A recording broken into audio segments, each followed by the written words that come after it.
In this knife talk video, we're looking at a super cool little knife that I just found in my mom's house.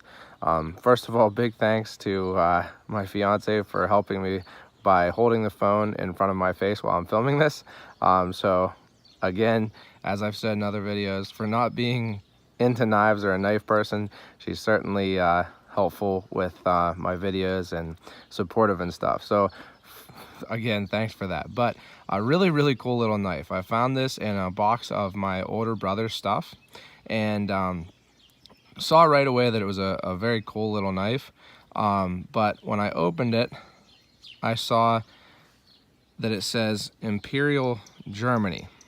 So first of all, this is definitely an older knife.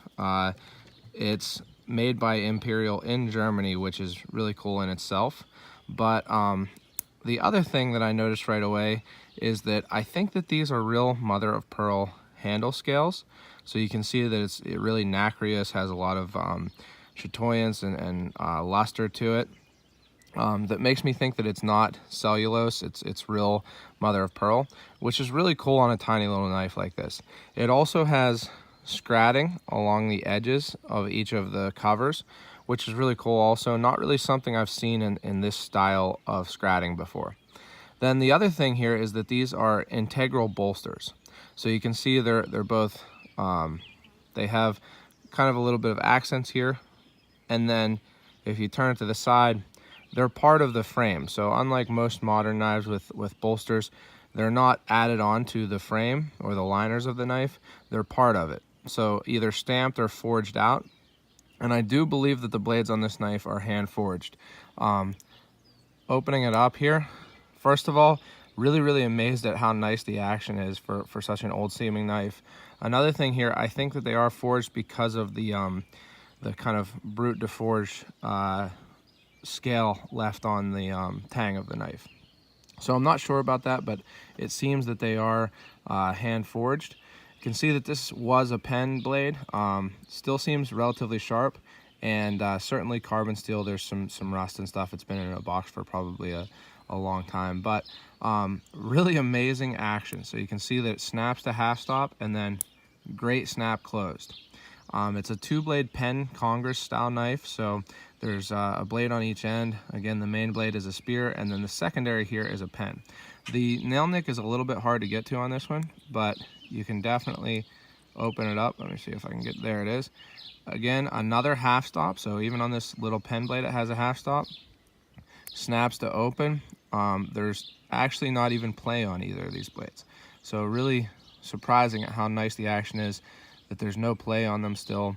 And if you see, this one has even better snap closed. So this is a great example of why so many people like to collect vintage knives. If you can find a knife like this that, even though, you know, maybe in looks or with the rust and stuff, it is in a little bit rough shape, but the action and the construction of the knife is just incredible. I mean, this kind of knife right here with such a small frame, classic Congress style frame, which it's interesting, that kind of throws off my dating for this now that I'm thinking about it, that it is a Congress style frame from Germany.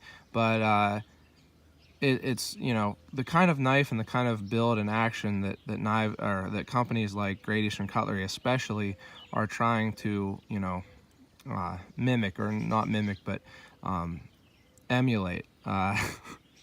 Thanks to Casey for helping me with that. Yeah, emulate now. So really an incredible little knife, and one that I'm really looking forward to giving back to my brother, so that he can have it and, you know, continue to enjoy it, and hopefully pass it on again, and you know, continue the already very long life of this really cool little knife from Germany. So if you've enjoyed this video, even if it is a little different than my normal knife talk videos, go ahead and like it. And if you have any questions or anything, I'm not an expert on vintage knives by any means, so hopefully I'll be able to answer them, but I'm happy to see what you have to say. And if you'd like to get notifications for my other videos and such, go ahead and subscribe to the channel. And otherwise, don't forget to go out and do good.